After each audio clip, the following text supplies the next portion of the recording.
What's up guys, I hope you all are doing well. We expect that Apple will announce the iPhone 15 Ultra and the iPhone 15 Pro as well as the rest of the iPhone 15 series on September 12, 2023, and release the devices to the market on September 22, 2023. Why do we think so? When it comes to Apple, we like to think that we have a pretty good understanding of when its newest iPhones would be announced and subsequently released.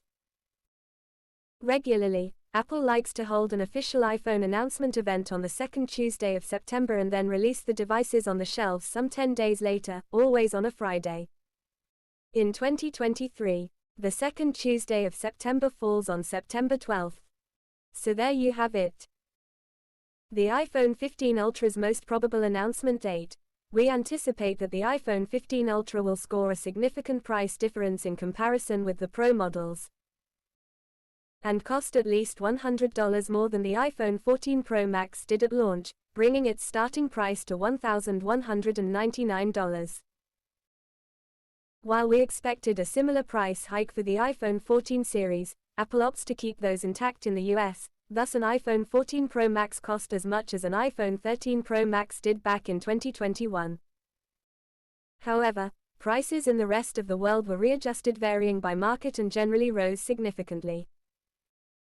Meanwhile, the iPhone 15 Pro would probably also score a respective $100 price bump to $1099. Circling back on the name, there's a high chance that the largest upcoming Apple iPhone, normally a Pro Max model, could instead carry the iPhone 15 Ultra name so as to better stand out among the rest of the lineup. Thus, the iPhone 15 Ultra model replacing the iPhone Pro Max makes perfect sense, as it's not your standard big phone. Mark Gurman firmly believes that, and given his track record, we should definitely have a big one in mind. Thanks to the Apple Watch Ultra, the diversification implied by the cool-sounding Ultra suffix is ripe for adoption by the iPhone line. And with the iPhone 14 series, Apple showed us that it will never shy away from a product name change. We all expected an iPhone 14 Max but got an iPhone 14 Plus instead. The most expensive Apple Watch is truly a superb smartwatch, as we found out in our Apple Watch Ultra review, so an iPhone 15 Ultra will have some pretty big shoes to fill, sort of. Now that Apple has finally got rid of the constraining 12 megapixels sensor it used for years and switched to a brand new 48 megapixels camera system with the iPhone 14 Pro Max, the future looks quite bright for the iPhone 15 Ultra. In particular, we have very high hopes for some exceptional camera improvements. It's too early to outline the storage capacity versions of the iPhone 15 Ultra, but we don't really see Apple changing up its Pro-level storage tiers too much. Thus, we will probably see the return of 128GB minus 1TB storage spread for yet another year. One big rumor that's circulating around is that Apple could be mulling the idea of releasing an iPhone Ultra with a titanium frame. The durable and lightweight metal is already in circulation in the Apple Watch Ultra, which is the company's take on a rugged and durable smartwatch.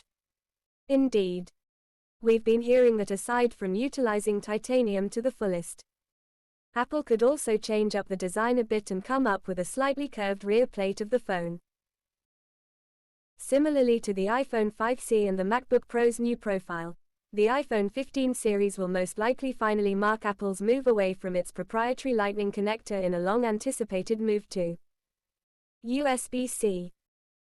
The change has certainly been pondered by Apple for years, but it was a recent EU ruling that forced Cupertino to publicly admit that it will have to comply and adopt the universal standard. The ruling in question requires all portable devices sold in the EU by the end of 2024 to have a USB Type-C charging port. Apple would very likely grace the iPhone 15 Ultra with the Apple A17 Bionic Chipset. While it's still too early to anticipate anything in particular, rumors have it that the A17 will be built on TSMC's enhanced 3nm manufacturing node, known as N3E, which would bring performance and efficiency gains. Seeing how far ahead the Apple A16 Bionic is ahead of the competition, we have extremely high hopes for the A17, mostly from an efficiency standpoint. 8GB of RAM might also make it to the hardware loadout of the iPhone 15 Ultra, which will work quite well with the superb memory management of iOS. Thanks for watching till end, and don't forget to like, comment and subscribe my channel.